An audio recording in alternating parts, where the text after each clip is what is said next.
Salut à chacun et chacune, vous êtes sur la fréquence de la parole et j'ai juste un petit message pour vous en ce matin ou cet après-midi, pas pour le moment que vous regardez cette vidéo. J'aimerais parler un petit peu de l'unité du corps, dans le corps de Christ, parce que ça est très important. Voici ce que dit les Écritures. Il dit ceci dans 1 Corinthiens 12, le verset 25 à 27. Je lis ça, je lis ça là au nom de Jésus-Christ. Il dit que afin qu'il n'y ait pas de division dans le corps, mais que les membres aient également soin les uns des autres. Et si un membre souffre, tous les membres souffrent avec lui. Si un membre est honoré, tous les membres se réjouissent avec lui. Vous êtes le corps de Christ et vous êtes ses membres vous êtes ses membres chacun pour sa part. Amen. Ici dans ces versets, on voit plusieurs choses. Par exemple, on voit par exemple au verset 25 que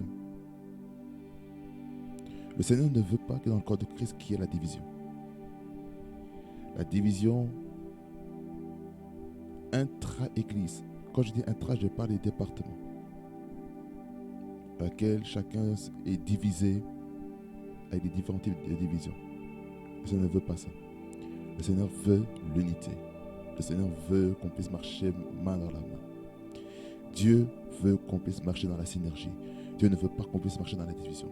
Et c'est ça le problème que nous avons aujourd'hui en tant qu'enfants de Dieu, c'est que nous voulons trop vivre en individuel, et ce qui fait que le christianisme que nous vivons est trop faible. Alors aujourd'hui, décidons de marcher dans l'unité. Décidons aujourd'hui de quitter cet esprit de division autour de nous. Ça nous sert à quoi en fait? Ça nous sert à quoi d'être divisé? La division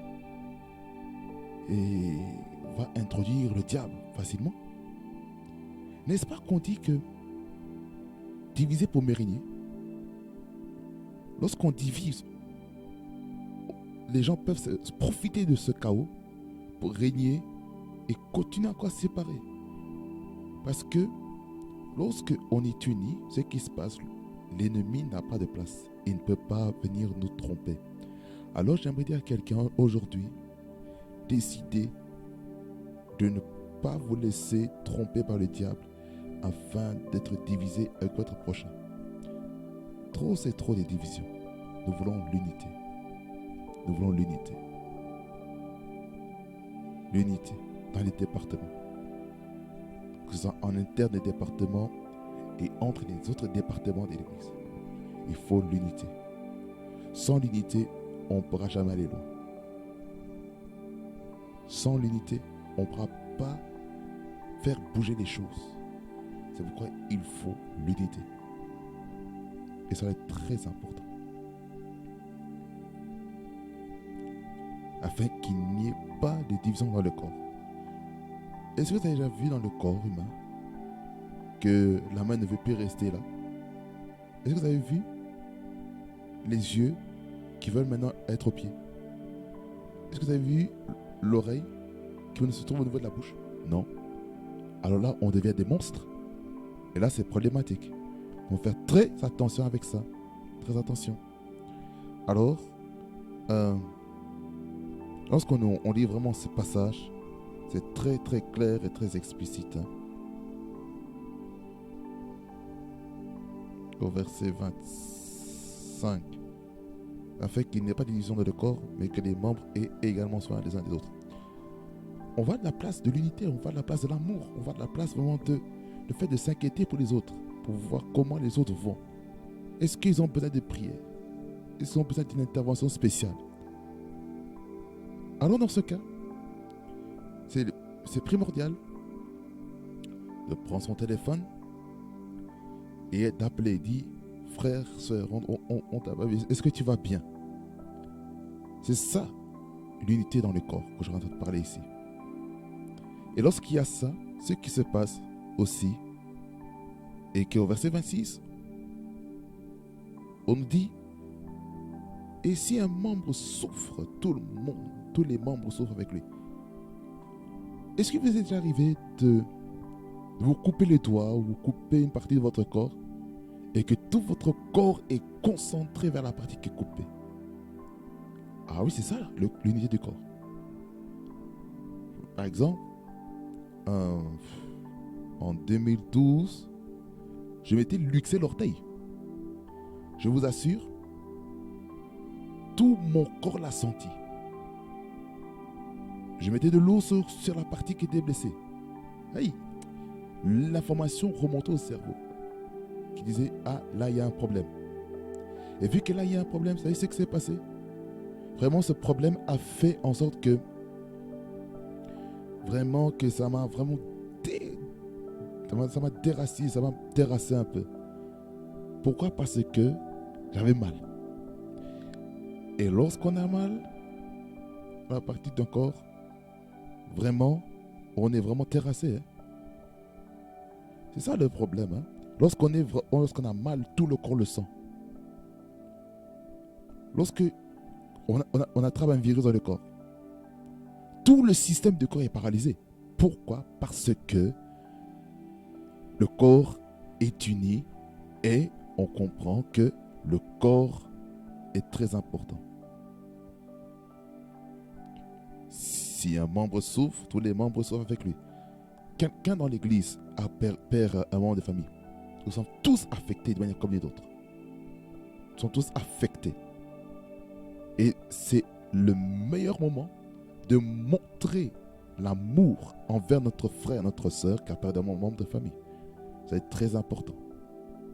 Si un membre souffre, c'est-à-dire si mon doigt ici souffre, tout mon corps va sentir ce qui va se passer. Ma main droite va tenter de guérir la main gauche, le doigt gauche qui est cassé. Pourquoi? Parce que le corps est uni. Les systèmes que Dieu a mis dans nos corps sont unis. Le système nerveux, osseux, musculaire, articulatoire, circulatoire, digestif, tout est dans le corps. C'est-à-dire si le système digestif, par exemple, a un problème, mais tous les autres systèmes vont être bouleversés.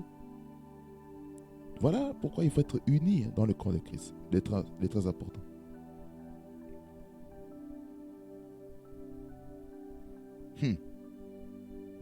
Si un membre est honoré, tous les membres se réjouissent avec lui. C'est-à-dire s'il y a une bonne nouvelle qui vient à la vie de ton frère, de ta soeur, il faut se réjouir. Dis, Seigneur, merci parce que mon frère et ma soeur ont eu un nouveau contrat de travail. Il faut le remercier. C'est ça qui est le plus important en fait. C'est ça qui est important. Il ne faut pas dire, alors, oh non, parce que telle personne m'avait offensé et qu'il y a eu un miracle, maintenant je vais m'entêter. Non, on n'a pas le temps pour ça, bien-aimé. On n'a pas le temps. On n'a pas le temps. Le temps est arrivé où nous devons vraiment se réjouir. Se réjouir de notre frère, se réjouir de notre soeur. C'est ça que nous sommes appelés à faire. À se réjouir. Si on ne se réjouit pas de la vie de notre frère, si on ne se réjouit pas de la vie de notre soeur, là, il y a un sérieux problème. Est-ce que quelqu'un comprend? Si on ne prend pas le temps, de féliciter notre frère, dit frère, félicitations pour ce contrat et je suis vraiment content pour toi et ça fait vraiment plaisir. Ça veut dire des félicitations authentiques. Je ne parle pas des félicitations fake. Ce n'est pas de ça que je parle. Je parle des vraies félicitations, des félicitations qui viennent des tripes. Et si ça ne vient pas des tripes, forget it. Il faut se réjouir. C'est important. Vous êtes le corps de Christ. Vous êtes le corps de Christ. Ça veut dire qu'il y a certaines églises, certaines assemblées locales qui ont une responsabilité, qui ont une tâche bien spécifique. Par exemple, une dénomination est peut-être focalisée sur la délivrance. Une autre est focalisée sur le prophétique.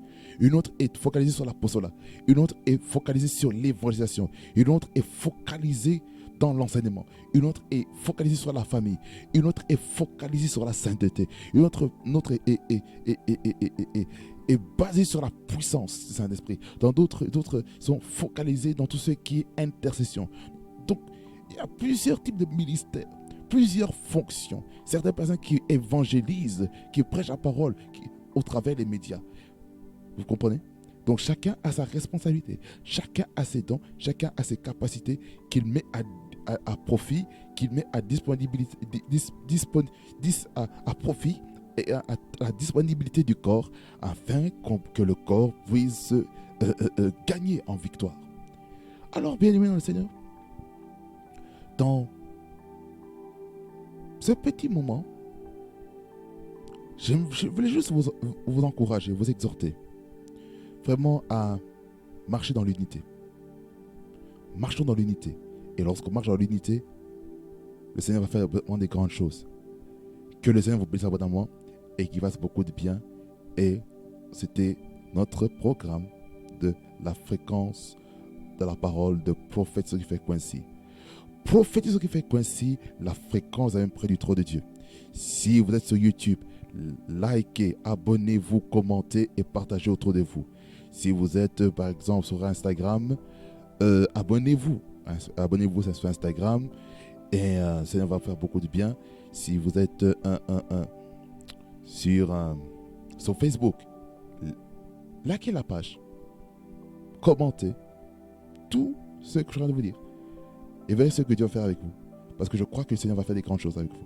Allez, passez une bonne journée et vraiment que le Seigneur vous bénisse parce que nous sommes ensemble dans le Seigneur. Shalom et on se voit pour une prochaine vidéo par la grâce de Dieu.